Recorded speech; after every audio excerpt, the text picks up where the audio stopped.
গণঅভ্যুত্থানে helicopter থেকে গুলির প্রমাণ মিলেছে, বললেন চিফ প্রসিকিউটর। শীত নিয়ে দুঃসংবাদ দিল আবহাওয়া অফিস।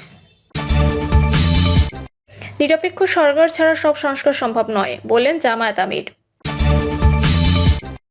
জানাবো নির্বাচন নিয়ে যে পথে এগোচ্ছে রাজনৈতিক দলগুলো। শুনছিলেন সংবাদ শিরোনাম, এবারে বিস্তারিত। গণঅভ্যুত্থানে হেলিকপ্টার থেকে গুলির প্রমাণ মিলেছে, বললেন চিফ প্রসিকিউটর। আন্তর্জাতিক অপরাধ ট্রাইব্যুনালের chief prosecutor advocate Tajul Islam জানিয়েছেন, জুলাই আগস্ট গণঅভ্যুত্থানে হেলিকপ্টার থেকে র্যাবের গুলি করার প্রমাণ পাওয়া গেছে। হত্যা মামলায় বাহিনীর সাবেক মহাপরিচালক হারুনা রশিদের বিরুদ্ধে গ্রেপ্তারি পরোয়ানা জারি করেছে পুলিশ। তাজুল ইসলাম বলেন, এখনো পর্যন্ত 96 জনের বিরুদ্ধে গ্রেপ্তারি পরোয়ানা জারি হয়েছে। এর মধ্যে সাবেক মন্ত্রী, আওয়ামী লীগ নেতা ও পুলিশ কর্মকর্তারাই বেশি।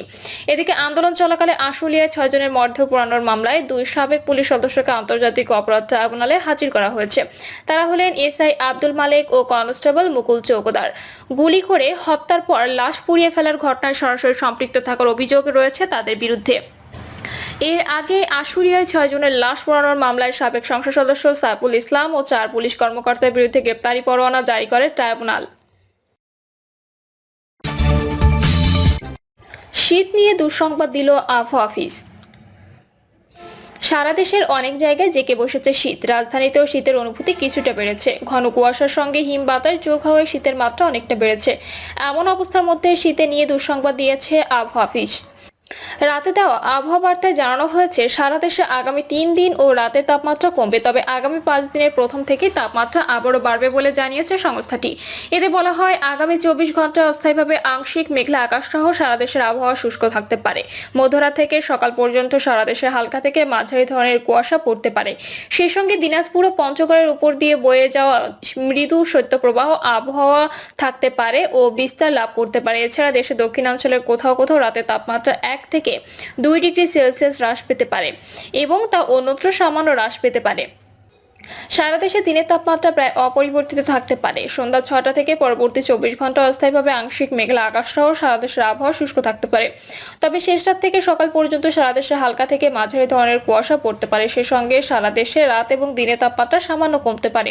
সন্ধ্যা 6টা থেকে পরবর্তী 24 ঘন্টা অস্থায়ীভাবে আংশিক মেঘলা আকাশ সহ সারা দেশের আবহাওয়া শুষ্ক থাকতে পারে। তবে শেষ রাত থেকে সকাল পর্যন্ত সারা দেশে হালকা থেকে মাঝারি ধরনের কুয়াশা পড়তে পারে। সেই সঙ্গে সারা দেশের রাত এবং দিনের তাপমাত্রা সামান্য কমতে পারে।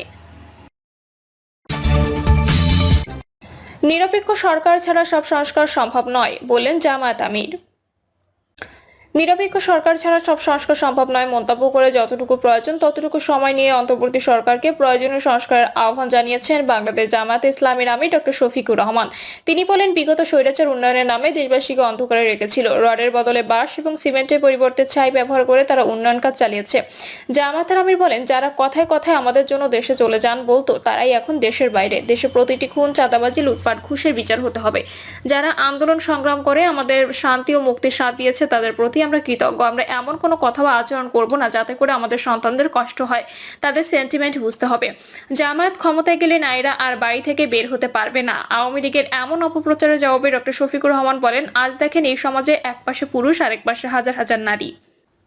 জামায়াত ক্ষমতায় গেলে নারীরা আরো 2টি জিনিস নিয়ে চলাফেরা কর্ম করবে, আর তা হলো সম্মান ও নিরাপত্তা, যা আওয়ামী লীগ সরকারের আমলে ছিল না।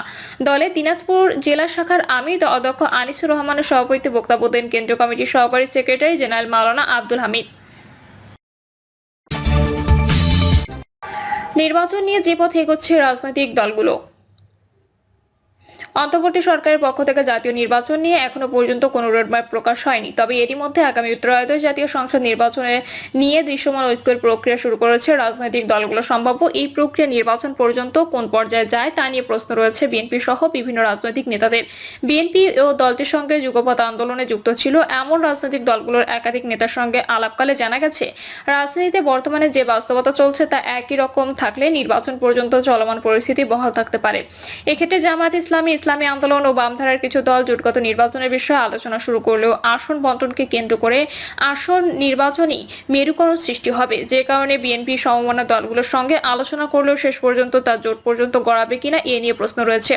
বিএনপির উচ্চ পর্যায়ে দায়িত্বশীলরা বলছেন, বিএনপি সচেতনভাবে নির্বাচনী ঐক্য নিয়ে সতর্ক রয়েছে। বিশেষ করে বন্ধুবেশে কোনো দল রয়েছে, তাদের ক্ষেত্রে কি করণীয় তা সময় স্পষ্ট হবে। পাশাপাশি যুগপৎ সঙ্গীদের নির্বাচনী সমঝোতার মধ্যে রাখার চেষ্টা করবে বিএনপি। এ বিষয়ে জানতে চাইলে বাংলা ট্রিবিউনের সঙ্গে আলাপকালে বিএনপির স্থায়ী কমিটির সদস্য আমির খসরু মাহমুদ চৌধুরী বলেন, এখনো নির্বাচনের দিনক্ষণ নির্ধারণ হয়নি। দেশে বিদেশে সবার কাছে প্রশ্ন, নির্বাচনের বিষয়টা নিয়ে এত ডিলে হচ্ছে কেন? নির্বাচনের সময় ঘোষণায় তাদের মধ্যে এত সিদ্ধান্তহীনতা কেন? এই কারণে অনেকের মধ্যে সন্দেহ সৃষ্টি হচ্ছে। শুক্রবার বিকালে আমির খসরু মাহমুদ চৌধুরী এই প্রতিবেদকের সঙ্গে আলাপকালে বলেন, নির্বাচনী কর্মকাণ্ড শুরু হলেই একটার পর একটা সিদ্ধান্ত সামনে আসবে। আমরা তো ইতোমধ্যে প্রতিশ্রুতিবদ্ধ জাতীয় সরকার গঠনের বিষয়ে। নির্বাচন জোটগতভাবে হবে কিনা এমন প্রশ্নের জবাবে আমির খসরু বলেন, যেহেতু আমরা যুগপথে যুক্ত দলগুলোর সঙ্গে আন্দোলন সংগ্রাম করেছি, আমরা সবাই 31 দফা দিয়েছি, সংস্কার প্রস্তাব করেছি, এটা বাস্তবায়নের জন্য জাতীয় সরকারের কথা বলেছি। অবশ্যই এখানে জয়েন্ট জাফর তো আছে। বিএনপি নির্ভরযোগ্য একাধিক সূত্র বলছে, অন্তর্বর্তী সরকারের পক্ষ থেকে নির্বাচনের রোডম্যাপ বা এর সংক্রান্ত স্পষ্ট অবস্থান প্রকাশ হওয়ার আগে নির্বাচনী প্রক্রিয়া নিয়ে সিদ্ধান্ত আসতে পারছে না রাজনৈতিক দলগুলো। কোনো বিশ্লেষক মনে করেন, গত 5ই আগস্ট ক্ষমতাচ্যুত আওয়ামী লীগকে তিনটি দৃষ্টিতে দেখার সুযোগ রয়েছে। প্রথমটি হচ্ছে শেখ হাসিনার নেতৃত্বে আওয়ামী লীগের না ফেরা। দ্বিতীয়ত, দলটি দুর্নীতিগ্রস্ত ও বড় লুটপাটে অভিযুক্তদের সামনে আসে। এবং তৃতীয়টি হচ্ছে আওয়ামী লীগের রাজনৈতিক সচেতন অংশটি সক্রিয় হওয়া। আগামী নির্বাচনে আওয়ামী লীগের কোন পক্ষটি সামনে আসবে তার উপর গভীর নজর রয়েছে বিএনপি সহ অন্যান্য গুরুত্বপূর্ণ দলগুলোর। যদিও জাতীয় নাগরিক কমিটির বৈষম্য বিরোধী ছাত্র আন্দোলনের নেতারা নিয়মিত আওয়ামী লীগকে নিষিদ্ধ করার দাবি জানিয়ে আসছেন। পাশাপাশি দলটির শীর্ষ নেতাদের গণহত্যার অভিযোগে বিচারের দাবিও করছেন তারা। সরকারের একাধিক উপদেষ্টা এ নিয়ে বিএনপির প্রতি অভিযোগ এনেছেন। তারা বলছেন, তলে তলে দলটির একটি অংশ আওয়ামী লীগের সঙ্গে যোগাযোগ রেখেছে। এদিকে সন্ধ্যায় আওয়ামী লীগের ভেরিফাইড পেজে প্রচারিত একটি স্ট্যাটাসে দলের কেন্দ্রীয় কার্যনির্বাহী কমিটির সদস্য মোহাম্মদ আলী আরাফাত উল্লেখ করেন, একটি নতুন সরকারের অধীন হতে হবে পরবর্তী নির্বাচনে অংশগ্রহণকারী সব দল এবং ব্যক্তির জন্য সমান সুযোগ থাকে সেই পরিবেশ তৈরি করতে হবে। আওয়ামী লীগের সকল নেতাকর্মীদের বিরুদ্ধে দেওয়া মিথ্যা মামলা প্রত্যাহার করতে হবে, রাজবন্দীদের মুক্তি দিতে হবে এবং জঙ্গি এবং শীর্ষ সন্ত্রাসীদের গ্রেপ্তার করতে হবে। জনগণের দ্বারা নির্বাচিত সংসদ প্রয়োজনীয় সংস্কার কর্মসূচি বাস্তবায়ন করবে। নির্ধারিত সংসদের সংখ্যাগরিষ্ঠ দল সরকার গঠন করবে এবং দ্বিতীয় বৃহত্তম দল সংসদে বিরোধী দলের আসনে বসবে।